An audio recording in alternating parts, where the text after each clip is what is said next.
everyone, and welcome back to another video. It has been a while, but today I am back to do a recap of the planners that I have used this year, 2022, and I'm doing this now so that I can compare and contrast the planners that I'm using for next year, 2023. So we have a stack of planners here to go through. I don't want to keep you all too long, so we're going to dive right in, and we are going to move this off to the side so we can get to the first planner. And this is in no particular order. So let's just start with the first planner on the stack, and that is the Hobonichi Weeks.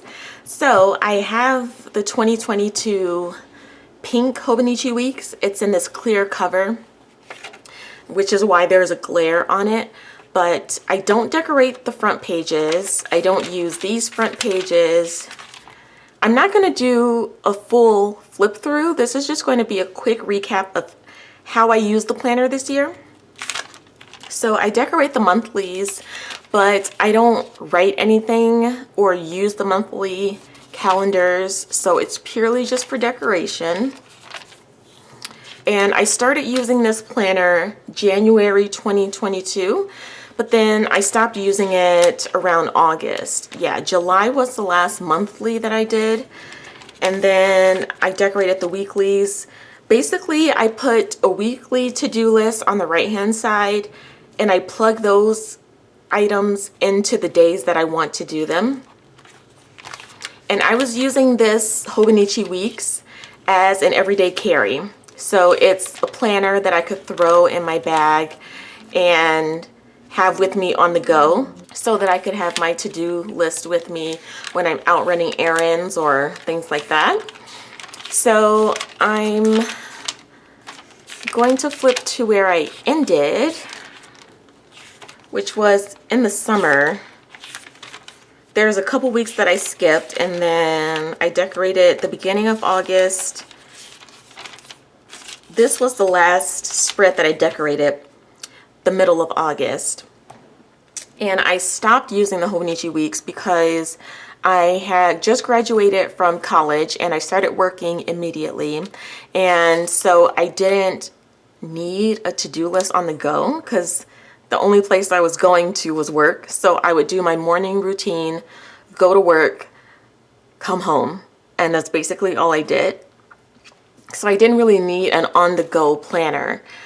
So I stopped using this in the middle of August, and I'm not going to complete this book. It would be nice to go back and fill in the weeks that I missed and continue using this until the end of the year, just so I could have a complete book. But I don't think I'm going to do that. I'm just going to let this planner go, have some grace around the unfinished weeklies, and yeah, just pick up next year. So that was the Hobonichi Weeks. Now let's get into the B6 Stalogy, which is my favorite planner, my favorite planner. And I have been using the B6 Stalogy. Let's start with the first one. So I started in January, and I was doing a day per page. And then at some point I moved to using a timed daily, a timed daily and a to-do list. And then at some point I was doing 2 days per page. So I had my timed daily, a to-do list, and a journaling area about the day. And I did 2 days per page for a while. And then I think I kept up the day on 2 pages for the rest of this book. And this is a full year Stalogy B6 notebook. It has just blank paper. For those of you who aren't familiar with the B6 Stalogy, it's just grid paper and you can decorate it however you want. So it's like a bullet journal, but instead of drawing and painting in my spreads, I use stickers. And I can decorate the spreads however I see fit. So this was January through the end of June, and this one. And then I started another full year Stalogy. So I got 6 months in this one, and I'm planning to get 6 months in this one too. Probably gonna have a lot of notes pages left in this one because instead of 2 pages per day, I started out with a page per day. So I used a lot less space. So there was one week in October where I went crazy and I did, where is it? I did a vertical layout. That was the first time I had done a vertical layout in this planner. It was not enough room for me. I liked the change from doing a day per page, but this just isn't my jam. I could see doing it for weeks where I'm not going to be using my planner a lot, but it just didn't work for me, so I went back to a day per page. And then yeah, that's how I'm still using this. I've used this planner every day, every week. This is my go-to planner, the planner I have out on my desk all the time. I still have to set up for this week, but this is the current week. Thanksgiving week just passed. So this is my go-to planner, the planner that I love. It's in this cover by Paperbound Creations, which I also love. And yeah, she's getting chunky. She's getting chunky, but I really, really love it. So this is the B6 Stalogy planner. So we've gone over 2 planners so far. Now let's go into the Hobonichi cousin Avec. Let's zoom out. The Hobonichi cousin Avec is an A5 size planner split into 2 halves of the year, January through June. And then I have July through December in this cover by Molterm. So I had big plans for this planner. I started the year out decorating the monthlies. Again, I don't use the monthlies, and this planner is purely for decoration. So I decorated the monthlies a little bit. And then May was the last monthly that I decorated. And then the weeklies, I was using this planner as a memory keeping planner, a memory keeping notebook. I'm not sure what to call it, but for memory keeping. So I would record the big things and the little things. So tasks that I do throughout the day, just keeping track of my daily, weekly scheduling. And I did that for a while until I got behind. And it's a memory keeping notebook, so I wasn't, technically I'm never behind because I can always go in after the fact and plug stuff in and put in my stickers and still write about my day because I keep notes about my day in my B6 Stalogy. I just got so far behind that I knew it would be difficult to stay current because these spreads look simple, but they take like an hour, a little more than an hour to do each one because I have to find all the little stickers, and my sticker stash is big, so that's not an easy task. So I have to find all the stickers, write all the things, decide how I want to decorate it. So it takes a bit of time, and I just didn't find the time to make this a priority. And so I didn't really do anything with the daily pages in this one either. So for the second half of the year, I was like, okay, you know what? I bought this planner. I'm going to use it. So for the second half of the year, I started using this planner again. And I only decorated July. And that was the only monthly I decorated, but I kept up with the weeklies for a while. So I was still memory keeping on the weeklies. I did it all the way up until September. I kept it up from July to September, and then I was using the daily pages here. So I'm not going to show all of the daily pages because it's some of my journaling. Not deep journaling, just like a little bit about what happened that day. I try to keep it positive in this journal. So yeah, I was doing the daily pages. The daily pages in an A5 notebook is a lot of space. So I just got overwhelmed, and then I thought, well, I don't want to get too behind, so I'll just put stickers and do the journaling later. So I put down stickers and washi tape, and then I just didn't do that anymore. So I put down stickers with no journaling, and I've decided that I'm not going to go back and fill in the journaling, and I'm not going to keep up with this for the rest of the year because it's too much of a chore, and I want to get to the point where I enjoy it again.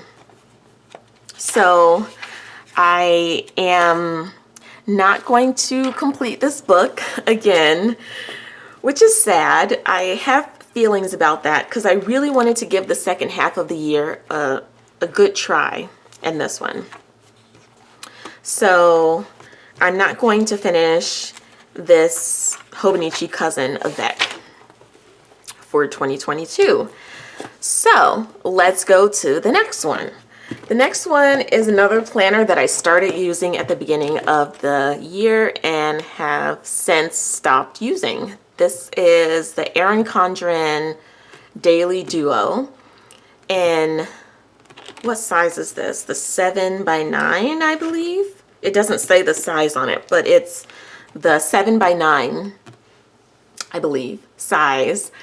And I got it in the floral design. And what I like about the Daily Duo is that it is timed scheduling.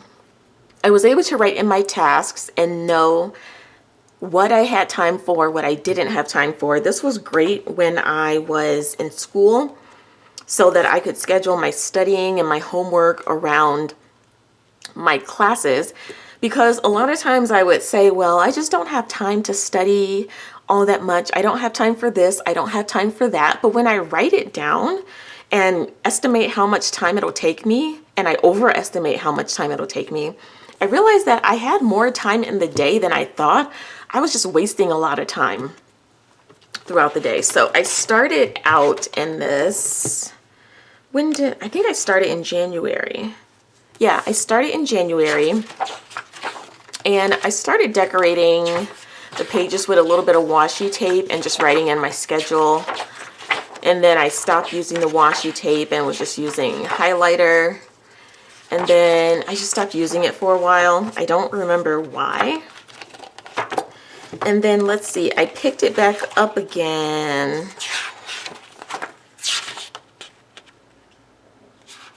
in May. And then, oh, I forgot to mention that this Erin Condren Daily Duo is also split into two books. So you have the first half of the year and the second half of the year. So for the second half of the year, again, I figured let's give it a good try again. So I started decorating it. I realized that I use my planners more when I decorate them. So I decorated this and was using it for quite a while. And then I just stopped using it. I used it for like some random days when I had a lot going on that I just needed to wrap my head around how I was going to get everything done. But other than that, I just don't really use this. And I feel like if you know, well, first let me say, well, there's a lot I want to say actually, because this is the last, no, this is almost the last planner. There's one more planner that we have to go over. I'm wondering if I should do a review of these planners because there are pros and cons to all of these planners, but I'm just not using it right now, even though I had plans to use it at the beginning of the year. I feel like overall this Daily Duo was a good try. I'm glad I got it. I like to try things out, so I'm not going to say it was a complete waste. I'm not going to say it was a complete waste of money, but there are a lot of wasted pages in here that I have to figure out what I'm going to do with, because I don't want to waste this paper. The Erin Condren paper is actually really good paper quality. So I'm not sure what I'm going to do with these empty pages. I'm just not sure, but I don't want to waste this because it was not cheap. And yeah, I started the year with the Erin Condren Daily Duo. I'm glad I tried it, but I stopped using it at some point throughout the year. So the last planner that we are going to go over is a happy planner. And this is a monthly undated planner. I decorated 1 month in here. This was my content planning planner. And if you noticed, I just stopped uploading content to YouTube, so I didn't really need this planner. And it's undated though, so I'm definitely going to keep this and use this at some point. I have a content planner in mind for next year, so I might use this for something else, or I will use it in a different year, but it's undated, so I can definitely keep this planner for as long as I want. But yeah, the monthly happy planner was the last planner that I used this year, and I think that is it. I also have a notebook that I don't have near me, but I use it as a brain dump notebook where I just write and scribble down ideas, lists, things like that. And I believe, oh wait, there is one more. There is this notebook, which I haven't looked at in a long time. So one thing that you may, actually you may or may not know this about me, but I love to set up new planners, as a lot of us do. I like to set up new notebooks, new planners. So I set up this A5 dot grid Tomoe River paper notebook. I forget who it's by. I got it from Jet Pens, but I set this up as my health and wellness planner, my goals planner, so I could get on track with my goals, lose weight and things like that. And I never used it. I never touched it. I did this for May, and then I didn't touch it, so then I made one for June, a calendar and a monthly spread for June, and then blank pages. So I'm thinking about what I could use this notebook for, because this is really good paper to do lots of things. I could watercolor, maybe I'll make this my brain dump notebook for next year. I'm not sure, but this is a notebook that I started and didn't do anything with, and that's a shame because I had high hopes for it. But I think that is it. Is that it? That is it. That is all the notebooks and planners. So let's just do a recap. So we have this health and wellness notebook,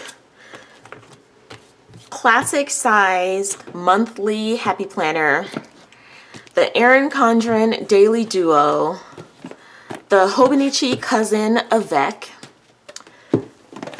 the B6 Stalogy, and the Hobonichi Weeks. So this is my planner stack for 2022. Things are changing for next year, so I will do a video on my new planners that I'm super excited to get into for 2023. I love watching planner lineup videos. This is the time of year where everyone is either thinking about their new planners, unboxing their new planners, setting up their new planners. The Hobonichi Weeks for 2023 actually starts this week in November to December. From, yeah, this week, November 28th is when it starts. So there are a lot of planner setup videos that I'm enjoying, and yeah, I'm glad to be back. Thank you so much for watching this video and for hanging out with me. I have plans to make more content, but I'm not going to make any promises because things are busy. Things are busy around here. I start a new job in January. We have the holidays coming up, Christmas, of course, and there's just lots of things going. Oh, I'm also studying for the CPA exam, which is stressful. I'm not going to get in. I could go on a rant, a tangent about studying for the CPA exam, but I'm not going to bore you guys with all the details of my life. So I'm just going to end the video here. Thank you so much for hanging out with me, and I will see you in the next one. Bye.